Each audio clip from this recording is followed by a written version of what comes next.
C'est un audio très important pour moi, que je voulais faire depuis bien longtemps. Je vais pas passer par 4 chemins, tu me connais, j'aime pas trop les protocoles. Je vais sauter l'introduction et je vais rentrer directement dans le vif du sujet. Un jour, le prophète alayhi salatu wassalam faisait un discours. Cette anecdote, ce hadith, Bukhari, Muslim, le rapport de beaucoup de compagnons, notamment Ali ibn Abbas, Anas ibn Malik, Abi Umama al-Bahili, Abi Hurayra radiyallahu anhum ajma'in. Ce qui démontre que ce discours du prophète était un discours public. Et ça change beaucoup de choses. Car quand le prophète sallallahu alayhi wa sallam s'adresse en public devant tout le monde, ses paroles et les portées de ses paroles seront générales. Et lorsqu'il parle dans la sphère privée, cela reste particulier et ce n'est pas une chose que tout le monde est censé mettre en pratique. Et ça fait partie des choses importantes qu'il faut que tu saches. Lorsque tu lis ou tu entends un hadith, est-ce que le prophète a prononcé cette parole en public ou en privé? Si tu ne prends pas ça en considération et que tu sautes sur tous les hadiths en les utilisant à ta façon à toi, d'une manière différente que le prophète sallallahu alayhi wa sallam lui-même, alors tu auras dénaturé ses propos. C'est très important de mettre chaque hadith dans son contexte. Parce que si on ne le prend pas en compte, on comprendra les textes à l'envers. Et on va faire des raccourcis grossiers qui vont nous faire sortir de l'esprit de ces textes. Et en pensant suivre sa sunna, tu vas t'en éloigner et je ferme cette parenthèse. Donc le prophète alayhi salatu wassalam est en train de faire un discours. Et à un moment donné, il dit « Ô gens, Allah vous a prescrit le hajj, le pèlerinage. » Là, un homme qui s'appelle Aqra ibn Habis intervient et demande « Est-ce qu'on doit le faire chaque année ou une seule fois dans la vie ?» C'est-à-dire, est-ce que le pèlerinage est obligatoire tous les ans, à chaque fois qu'on en a les moyens, ou est-ce que l'obligation se lève après l'avoir fait la première fois? Et là, le prophète sallallahu alayhi wa sallam va réagir et répondre. Écoute bien. Son visage va tout d'abord montrer des signes de colère. Il ne va pas répondre de manière souriante comme d'habitude. Non, il apparaissait clairement déçu, agacé. Et il a répondu en disant « Si je vous dis chaque année, ça va être compliqué et vous ne pourrez pas assumer. Alors lorsque je vous interdis une chose, évitez-la. Et lorsque je vous ordonne une chose, faites-en ce que vous pouvez. Et ne posez pas de questions. Car les Bani Israël ont péri à cause de leurs nombreuses questions et leur désaccord avec leur prophète. Ce hadith est selon moi dans le top 10, voire le top 5 des hadiths les plus importants dans notre religion. Si nous le comprenons, on va simplifier notre vie, on va sortir des questionnements intempestifs qui nous fatiguent, nous affaiblissent et nous éloignent de l'essentiel. Si on doit mettre en évidence quelques passages importants de ce hadith, on pourrait en mettre 4. Le premier, c'est que le prophète alayhi salatu wassalam s'est mis en colère. Pourtant, il n'était pas un homme ordinaire qui s'énervait pour un oui ou pour un non. Quelqu'un de colérique pour rien du tout, pour des détails. Non, les rares fois où le prophète alayhi salatu wassalam s'est mis en colère, c'est parce que la situation était grave, que le problème à résoudre était extrêmement important. Il avait du caractère, et d'ailleurs le meilleur caractère. Mais avoir le meilleur des comportements, ça ne veut pas dire être quelqu'un de fade. La sagesse, ce n'est pas de parler tout calmement, tout doucement. Ce n'est pas ça la sagesse. La sagesse, c'est de dire ce qu'il faut, comme il le faut, quand il le faut. Et des fois, et la plupart du temps d'ailleurs, il faut être doux. Et d'autres fois, il faut être dur. La plupart du temps, il n'y a pas besoin d'hausser le ton. Mais parfois, c'est nécessaire. La plupart du temps, il faut être posé et souriant. Mais parfois, il faut savoir se mettre en colère. Et quand le prophète alayhi salatu wassalam le faisait, il ne pétait pas un plomb. Sa colère, il savait la maîtriser. Il ne dépassait pas les bornes ni les limites. Mais le fait qu'il le fasse ici doit nous interpeller. La deuxième chose qu'on peut mettre en évidence, c'est que le prophète alayhi salatu wassalam a éludé la question.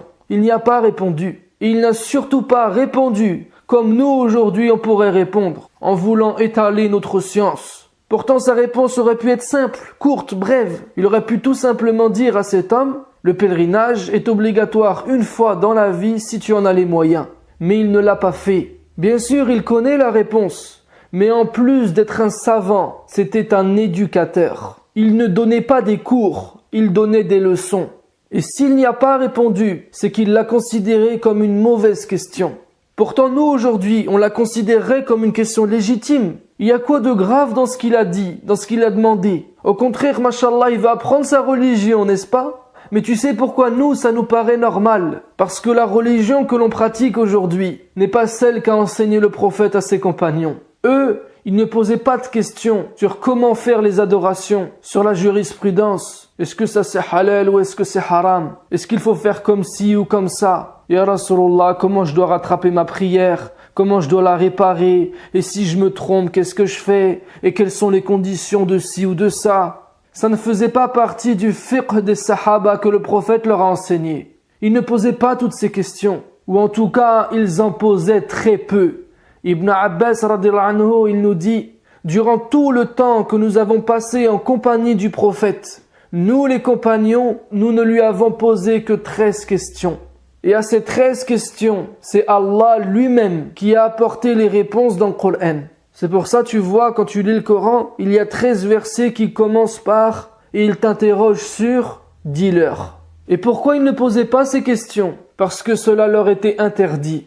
Nawas ibn Sam'an, qui est un compagnon qui est connu, qui a rapporté pas mal de hadiths du prophète sallallahu alayhi wa sallam, a dit: ce qui m'a empêché de faire la hijra, l'émigration de la Mecque à Médine, était le fait que l'on ne pouvait pas poser de questions au prophète. Il y avait bien une interdiction.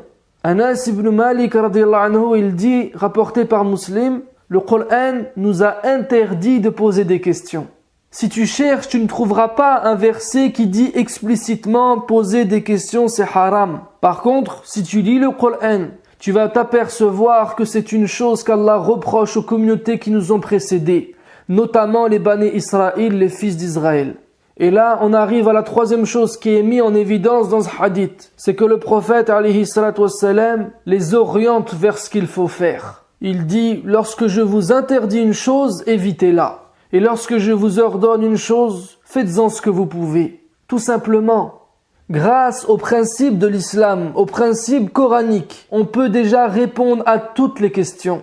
Si on lisait le Coran comme il se doit, tu pourrais répondre toi-même à 99% des questions que tu te poses. Allah nous dit qu'il ne veut surcharger personne, qu'il ne donne à quiconque une charge supérieure à ses capacités. Fattaqullaha mastata'tum. Craignez Allah comme vous pouvez. Il nous dit qu'il veut la facilité et non la difficulté pour nous. Les choses interdites ou obligatoires dans le Coran sont ultra minoritaires. Quand il nous ordonne ou interdit une chose, il nous explique pourquoi. Inna Allaha azizun hakima. Il nous dit qu'il est sage. Et la sagesse de tous ses ordres sont explicables, sont démontrables. Ce qui est dépourvu de sagesse ne fait pas partie de la religion. Et donc à travers tous ces versets, tous ces passages coraniques, tous ces principes, on peut facilement et simplement pratiquer notre religion de manière sereine. Allah nous dit, et c'est un devoir envers Allah pour les gens qui ont les moyens d'aller faire le pèlerinage. Déjà tu comprends que c'est si tu as les moyens.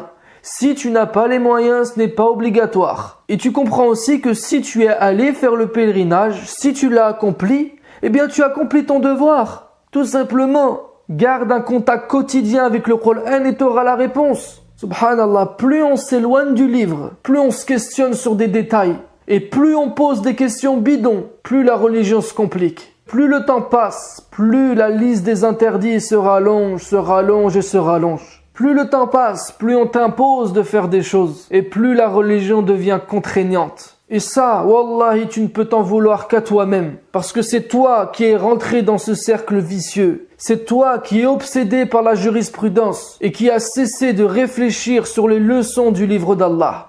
Et la quatrième chose que l'on peut mettre en évidence, c'est que le prophète sallallahu alayhi wa sallam considère cette habitude, ce genre de questionnement, comme un égarement. Il leur a dit, et ne posez pas de questions, car les Bani Israël ont péri à cause de leurs nombreuses questions.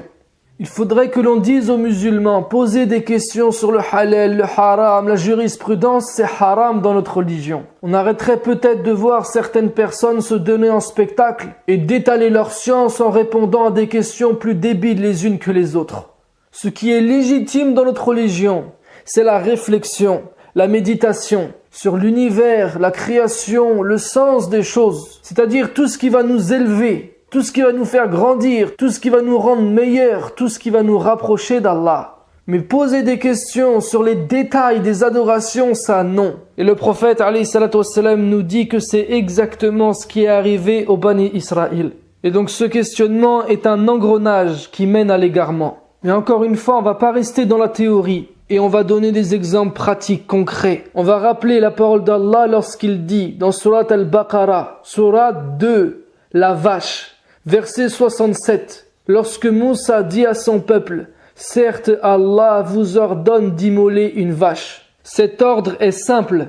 Si tu réfléchis 2 secondes, tu peux obéir simplement sans avoir besoin de poser de questions. Mais les Bani Israël n'étaient pas comme ça. Alors ils ont demandé plus de précision. Alors Moussa alayhi salam a dû préciser sa couleur, son âge, sa forme physique et même ce qu'elle fait dans la vie. Alors que dès le départ, il leur avait dit « Faf'alu ma tu'marun » faites tout simplement ce qu'on vous commande. Mais ils sont rentrés dans ce cercle vicieux. Et comment Allah a clôturé ce passage en disant « Ils l'immolèrent, wa ma kadu yaf'alun » mais peu s'en fallut qu'ils ne le fassent pas. Et quelques versets plus loin, en s'adressant directement à eux, Allah leur dit « Thumma qasad qulubukum » et vos cœurs se sont endurcis. Est-ce que Allah a béni leur obéissance finale?